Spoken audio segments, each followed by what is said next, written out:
સંત સતી સુરા અને દાતારોના આ દેશમાં મહિલાઓ પુરુષોની ઢાલ બનીને રહી છે. ક્ષેત્ર આધ્યાત્મિકતાનું હોય, સુરવીરતાનું હોય, દાતારીનું હોય કે સતીત્વનું હોય, પોતાના આત્મસન્માન માટે સ્ત્રીઓએ રણસંગ્રામમાં પોતાના પ્રાણની આહુતિ આપી છે, જેના આજ ઇતિહાસ અમર છે. આમ જોઈએ તો સ્ત્રીઓ અબળા નહીં પણ સબળા છે.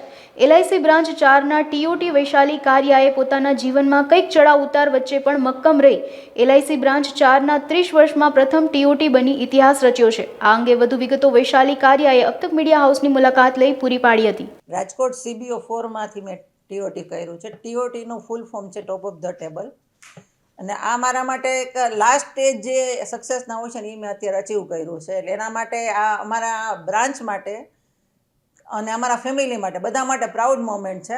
બ્રાન્ચમાં અત્યાર સુધી કોઈ કરી શક્યું નથી અને બ્રાન્ચ માટે અમે હિસ્ટ્રી ક્રિએટ કરી છે.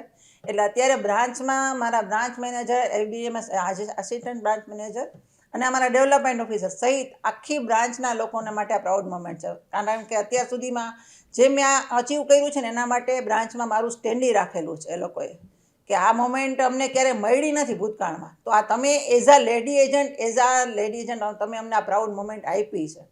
એટલે આ એક પ્રાઉડ મોમેન્ટ છે જેને અમે લોકોએ આખી બ્રાન્ચ અમે લોકો બધા અત્યારે સેલિબ્રેટ કરીએ છીએ. એટલે બ્રાન્ચ અત્યારે જે મારા પોલિસી હોલ્ડર છે એ લોકોને તો પહેલાં તો આ બધી વસ્તુની ધીમે ધીમે અમે લોકો ખબર આપીએ છીએ, કારણ કે દરેક લોકો ડિજિટલાઇઝેશન હોતા નથી.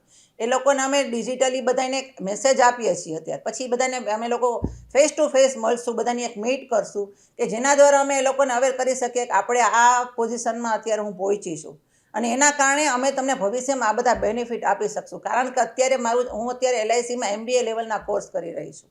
એટલે એના કારણે મારું જે નોલેજ છે એ નોલેજ હું મારા પોલિસી હોલ્ડરને આપી શકું. અથવા અમે લોકો ચામાં જેમ કહેતા હોય ચામાં એક બ્લેન્ડ બનાવવાનું હોય, એવી રીતે હું પોલિસીના LICના જે પ્લાન છે એનું બ્લેન્ડ બનાવીને મારા પોલિસી હોલ્ડરને આપી શકું. કે એ લોકોનું મારું કોઈ પણ જગ્યાએ હું જાઉં ને, કોઈ પણ ફેમિલીમાં કે કોઈ પણ ઓફિસે, ત્યાં હું પહેલાં એ જ કરું, તમારા ફેમિલીની બર્થ ડેટ મને આપો. હવે એ લોકોની ફેમિલીની બર્થ ડેટ મારી પાસે આવી ગઈ ને મને એ ખબર પડે મારે આ લોકોને એજ ગ્રુપ કયું છે અને એ લોકોની પાસે શું પોલિસીઓ જૂની છે, તો એના રિલેટેડ હું એ લોકોને નવું પ્લાનિંગ આપી શકું. એટલે હું નીડ બેઝ પ્લાનિંગ આપું છું કે લોકોની જે એજ ગ્રુપમાં રિક્વાયરમેન્ટ હોય એ પ્રમાણેનું હું પ્લાનિંગ આપું છું. એટલે એમાં એવું હોય છે કે જે પ્રાઇવેટ કંપનીના એજન્ટો હોય છે એ લોકો આવી ડેર કરી શકતા નથી. એમ કે આપણે જે ખરેખર આપણી પાસે LIC છે તો આપણી પાસે સિક્યોરિટી 100% છે. તો એના માટે આપણે જરાય ડર્યા વગર લોકોનો કોન્ટેક્ટ કરવાની જરૂર છે. લોકોને સિક્યોરિટી સેફ્ટીની જરૂર છે. એના નાણાં છે, એની જે ફંડ છે એ સિક્યોર એના માટે લોકોને જરૂરિયાત છે જ. પણ આપણે જે પ્રાઇવેટ કંપનીના એજન્ટ જે સિક્યોરિટીથી બોલી શકે છે ને LICના એજન્ટ બોલી શકતા નથી. તો એના માટે આપણે થોડુંક સ્ટ્રોંગ થવાની જરૂર છે કે આપણે LICને પ્રેઝન્ટ કરીએ છીએ. As a LICN we can do everything. તો આપણે એ કરવાની જરૂર છે.